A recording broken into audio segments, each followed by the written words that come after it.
keeps asking, and all we keep saying is west. The destination we have in GPS goes back to a conversation Ken and I had about what we wanted to see or what we wanted to do while we were out on this trip, and we each picked one thing, and coincidentally, neither of them have anything to do with Jeeps. Ken picked a spot that we found when we were out exploring in the fall of 2020 during the height of COVID. It is a little hole-in-the-wall saloon. Unfortunately, we drove all the way there last time, and it was closed because of COVID. They wouldn't let us in, and we were determined to make it back there. So that's technically what we had in GPS. So we're driving our way out to New Mexico. That's going to be our first, I guess, destination, if you want to call it that. We're going to sit there, have a few beers, kind of figure out what we're going to do for the next 2.5 weeks, which is kind of part of the fun of these trips.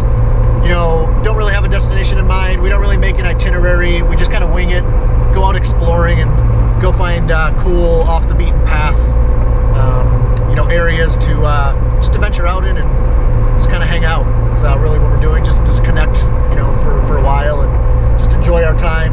So right now we're, I think we are on 55 South. We were originally going to head out west, like through Iowa and whatnot, but Ken and I are both extremely busy people, so neither one of us had time to stop and pick up any snacks or food or anything. My fridge has a couple drinks in it, and that's it. So we were looking for a grocery store on the way, and then Ken decided we should probably go to Costco, go buy some steak and some food for the week. So we kind of hit the crossroads there, and we ended up turning south, and now we're heading towards St. Louis. So going the southern route because there was a Costco on the way. So that's, I guess, technically going to be our, outside of gas stops, frequent gas stops, where we're going to be heading to now to pick up some supplies or whatever. But so anyway, so Ken picked that saloon as his destination, or the one thing he wanted to do on this trip, and I picked the taco truck, believe it or not, that Ken and I found. That would have been in, it might have been that same trip, 2020. That was an epic trip. If you haven't watched those videos, go back and find that playlist, Wheeling Across America 2020. We had an outstanding time out there. But anyway, we found this seafood taco truck in Arizona, and I remember dropping a pin there. Ken and I ate there 5 times over the course of 2 days because we enjoyed it so much. So other than that, we don't really know what we're going to be doing out west, and that is the fun. For me, I got a lot of trails mapped out in the general area of Arizona and New Mexico. Don't know which, if any, we're going to do. We're just going to go wing it like we always do. So I'm looking forward to disconnecting and bringing y'all along for the ride of the cool things that we encounter along the way. So if you're into that sort of thing, subscribe and follow along. All right, fuel stop number 2. We're about 400 miles in. It is noon. We got about 40 minutes till we hit St. Louis Costco. We decided we're going to get pizza and a hot dog for lunch, and I'm very excited about that. All right, fuel stop number 3, Costco in St. Louis. This Costco sucks. They didn't have pizza or hot dogs or any food. I don't think I've ever seen a Costco like that before. Not a fan. We got 37 pounds of beef jerky, and we're gonna go find some lunch. All right, just finished gas stop number 4. Got about 700 miles. We are approaching Springfield, Missouri after a few stops. Starting to get a little dark out. It is, I've been going for about 12 hours. I think I left my house. We had a few stops there, but just getting back onto 44, heading west. Vlog update. I just got done with the other one. We just finished our gas stop. But I wasn't exaggerating when I said we bought a lot of beef jerky. I don't know how much it was, maybe 200 bucks worth of beef jerky at Costco. Ken and I live on beef jerky when we're on these trips. I don't know, I think it's 50-50. Do we spend more on gas or on beef jerky? But anyway, we always like to try some new ones. So when we were at Costco, we bought a couple boxes because they sounded good of these. It's Golden Island Korean barbecue flavored meat snack bites.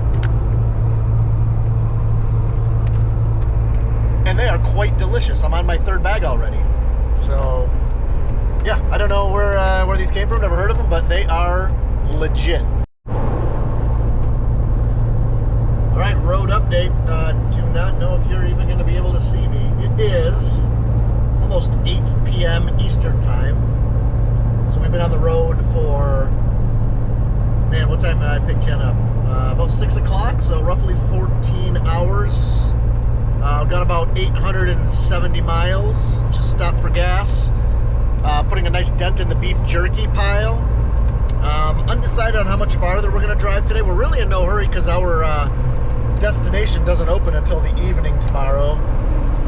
I'd like to just push on and continue on and get as much in as we can tonight.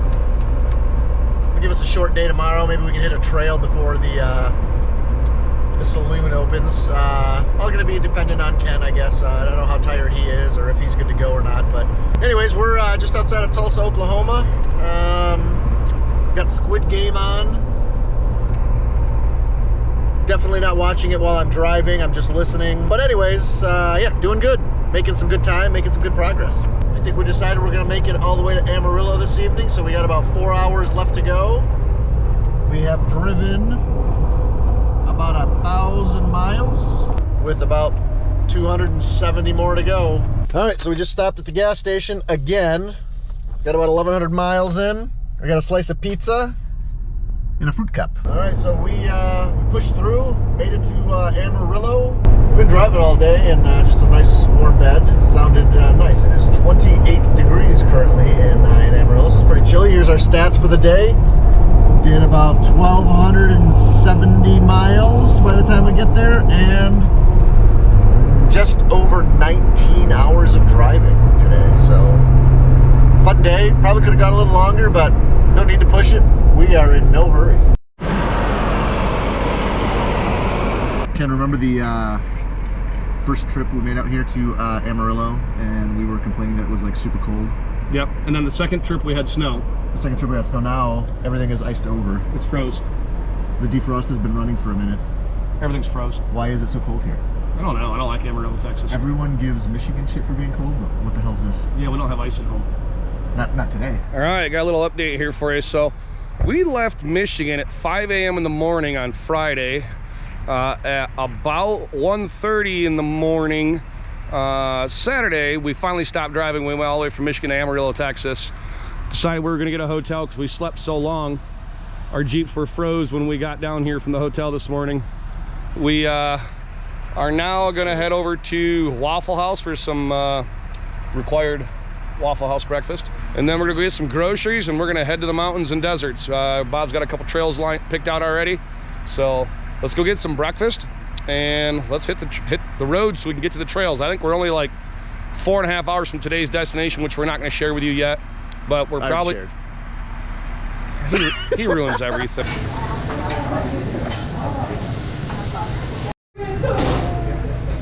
Waffle House. Waffle House. Waffle. Bob's been doing a little bit of vlogging, updating for you guys, but I don't know what he's been talking about. So yesterday we left Michigan, drove for literally like ever. Got to Amarillo, Texas. Today we are heading towards New Mexico. I'm excited because now for the next couple hours we're going to be driving, but then we're going to start hitting some trails. And we're going to continue working our trails through New Mexico over towards Arizona. We still have actually no itinerary, and we don't really know exactly what we're doing. So the reason I love these types of trips with Bob is because neither one of us really plan anything. We just kind of wing it.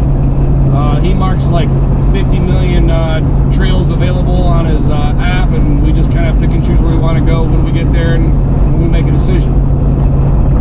That being said, there's a couple points of interest that we want to go to for sure that we know. Everything else is negotiable. I had to pick up groceries and get a bunch of stuff. Picked up like asparagus and peppers and steaks and pork chops and stuff like that to cook while we're camping out. It was really, really cold this morning in Amarillo, Texas. The Jeep was covered in a layer of ice. Grabbed some Waffle House, and it's actually, the weather's starting to clear up a little bit. We're at 37 degrees right now, so we're in the middle of a heat wave.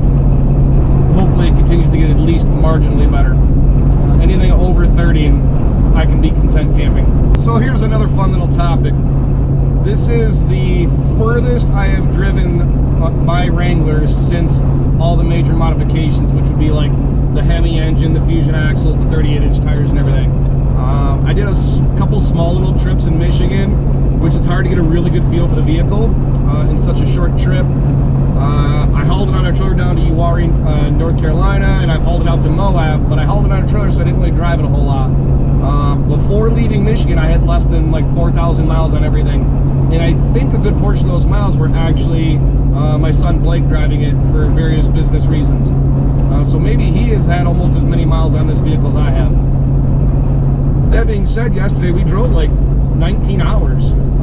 So now I've got a really good feel for the road manners on this vehicle. I actually had more experience with off-road than on-road with this vehicle since the major modifications. Things I like. I mean, who doesn't like power, right? Accelerating, getting on the highway, in and out of traffic, pulling out of like a busy intersection with the Hemi is just awesome. So much easier. That being said, you gotta be a little careful. You can't just punch it. This thing can get a little sketchy sometimes. The drivability is really nice. The integration is seamless. You know, all the remote start, air conditioning, everything. So I love all of that stuff. As if it was just a factory Hemi, right? So it honestly drives amazing. The Rusty's off-road suspension is absolutely amazing. I got no body roll. I got no undesirable driving characteristics as far as the suspension's concerned. There's two things I didn't like. One was not related to any of those modifications, but my rooftop tent started whistling. So I bought some paracord and I wrapped the very first bar on my roof rack system with paracord. It looks nice and clean, and it actually shut up all the whistling. The other thing I don't like is I don't like my steering. I have the Fusion tie rod kit on it, and that's not the problem. It's the PSC. It's really, really super sensitive and touchy. It feels like it kind of just keeps bouncing hydraulically while you're going down the road. It's not bad, it's not drastic, and I don't think even some people would catch it. But it's extremely sensitive. So I'm going to do some research on that and see what it's going to take to get that situation taken care of. We have a potential mix match of parts that aren't maybe tuned in and designed together. So we're going to make some phone calls when we get home and see what we can do about that. I have a blinker light that's out from my KBD fenders, but from what I understand is their new fenders have an updated light system. So I'm going to contact them and see what that takes to get some of that stuff to fix that. So honestly, I'm super happy with the vehicle. And the only thing I don't like about the Jeep that is going to get taken care of in the very near future here, we are going to address some hydraulic issues. Off-road, the hydro steering works amazing. It is beautiful with one finger. I can just turn these 38s anywhere I want. If I'm bound up in the rocks, I can just one finger and it'll just slide the whole Jeep over. Super handy to have. Bob's got the JL specific hydro kit on his Jeep. He has none of the issues I do. But again, my engine is not stock, so the output of that pump, and then the gearbox is not a stock ported gearbox, and it's not even a standard traditional PSC box either. It's a custom one that's made for the Hemi swap. So between the pump and the gearbox and then maybe the RAM, things aren't quite meshing right. So we're going to do some research on that, see what that's going to take to get situated. And other than that, I've been super happy with it. We did have to put a new screen on my radio. My screen was delaminating. I bought one for like a couple $100 on eBay, and it was easy to install. Fun fact, I'm averaging about 3 miles a gallon better than what Bob does, and our Jeeps are virtually built identical as far as like rolling resistance and all that stuff. We run the same tires. Our gear ratios are appropriately matched for what we need. So all in all, my Hemi actually gets a little bit better mileage because it's not working as hard going down the road as my guess. And I mean, I don't think 3 miles a gallon is that big a deal, and nor would I care if it got 7 versus 15. I don't really care. He's been doing all the leading, and I've been listening to TV, and actually got into podcasts and crap to kill the time because it's an ungodly amount of time on the highway. So here shortly we're gonna get off the highway and we're gonna There's a trail that Bob found that kind of weaves through the mountains to this first destination point we want to go to, which is called the No Scum Allowed Saloon. It's really old saloon. We tried to go here during COVID, but it was closed. So we're finally going to go to the saloon. It's really old and cool looking. It might not be anything special, but I think they need to give us a couple drinks, and we'll happily pay our bill to be a patron. So we'll show you the saloon as soon as we get there. 1,535 miles after we left Lansing, we are finally off pavement. We decided we wanted to get the hell off the road, and we're gonna try to make our way through the back way in, through all of this beautiful barren landscape here in New Mexico. So we're gonna do that for a while. I think I found a nice pin for us to go explore while we're on the way, but that's what we're gonna be doing for the next, I don't know, 40 miles or so until we get to the bar and have some drinks.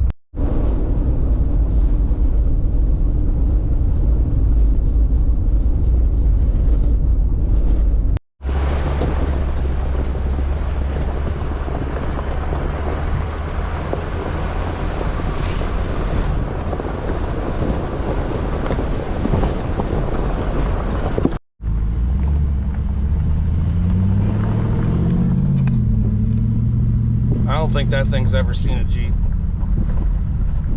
Probably not. So we finally got off some pavement on our way to the No Scum Allowed Saloon. We made a little detour.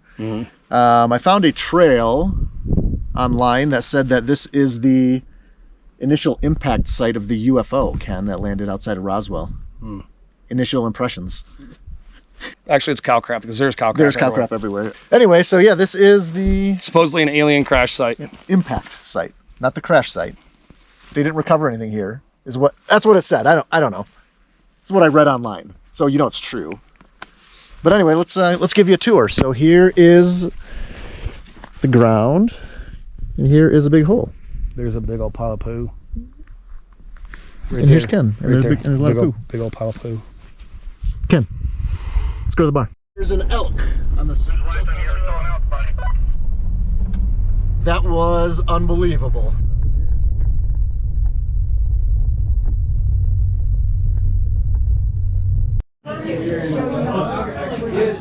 So we showed up at the No Scum Allowed Saloon. We asked them if they served food, and she said, well, we're actually having a wedding reception, so just go back in the back. There's a huge buffet, grab some food. And we thought, like, that's kind of weird. And she's like, if anybody's got a problem, come talk to me, because you're eating. So we're eating. All right, we are still at the bar. There is, as we said, a wedding going on. We met the groom, met the bride, met the uncle. We're standing outside by the campfire. The band is still playing. People are still dancing. This is a fantastic place. If you are ever in the area, by all means, stop by. Karen is a wonderful, wonderful lady.